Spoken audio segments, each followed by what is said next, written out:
Top quality और consistent performance के लिए सिर्फ सिल्वर पंप नाम याद रखना। સેલના કૌભાંડી અધિકારીઓને સસ્પેન્ડ કરાયા છે। કોરોનામાં મૃત્યુ પામેલા કર્મચારીઓની સહાયના પૈસામાંથી કટકી કરવાનો પ્રયત્ન કર્યો હતો। પીજીવીસીએલના 48 કર્મચારીઓને સરકાર તરફથી મળવાના હતા 25 લાખ। 25 લાખમાંથી 10 લાખ આપવાની વાતચીતની ઓડિયો ક્લિપ વાયરલ થઈ છે। પીજીવીસીએલ કોર્પોરેટ કચેરીના HR વિભાગ assistant secretary Rupesh Modi suspend થયા છે, તો ધ્રોલ ડિવિઝનના ડેપ્યુટી ઇજનેર KN મિયાત્રા પણ સસ્પેન્ડ। બંને અધિકારીઓ 10 લાખ લેવા અંગે વાત કરતા હોવાની ઓડિયો ક્લિપ વાયરલ। કેસ પતાવી આપવા માટે પરિવાર પાસે માંગ્યા હતા 10 લાખ રૂપિયા।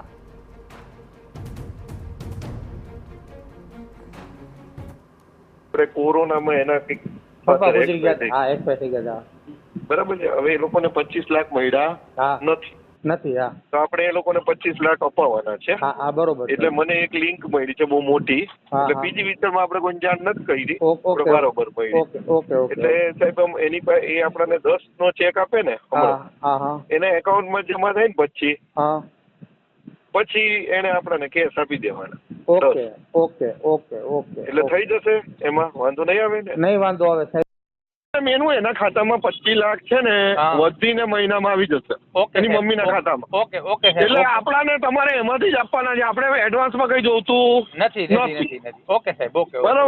બરાબર છે, એમાંથી જ આપવાના છે। પણ આ તો કેવું છે કે પછી એકવાર ફેરીમાં જતું રહે ને પછી આપણે કઈ ન કરી શકીએ। તમે સમજો, તમે ભલે અંગત હોય તો હું ન કરી શકું। ના 100% પછી મહિલા બરાબર હવે દવા આપવાના થયા તો હવે 15 તો મળી ગયા ને, નહીં તો ફેરીમાં જતું રહે તો હાવ જત।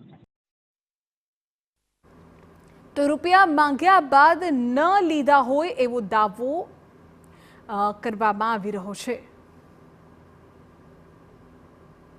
એ અંગેની તપાસ કરતા જેને માગણી કરી હતી એનો જ અમે સંપર્ક કર્યો હતો। જે પ્રિલિમિનરી ઇન્ક્વાયરી આપી હતી એમાં પછી એવું ધ્યાને આવ્યું કે ભાઈ જે એમના ડીઈ છે એમને એમના વારસદાર સાથે સીધી વાત કરી હતી, જે એમની નીચે કામ કરતા હતા। એટલે એમને એવું કીધું કે ભાઈ એવો ફોન આવ્યો હતો, માગણી કરી હતી પણ કોઈ પૈસા નથી આપ્યા, કોઈ લેવડ દેવડ નહીં થઈ, છતાં આવું એક નિયમ મુજબ એલાવ નથી। એટલે સક્ષમ અધિકારીની મંજૂરી લઈ અને એ લોકોને સસ્પેન્ડ કરી અને મોરબી અને સુરેન્દ્રનગર એમનું હેડક્વાર્ટર કરવામાં આવ્યું।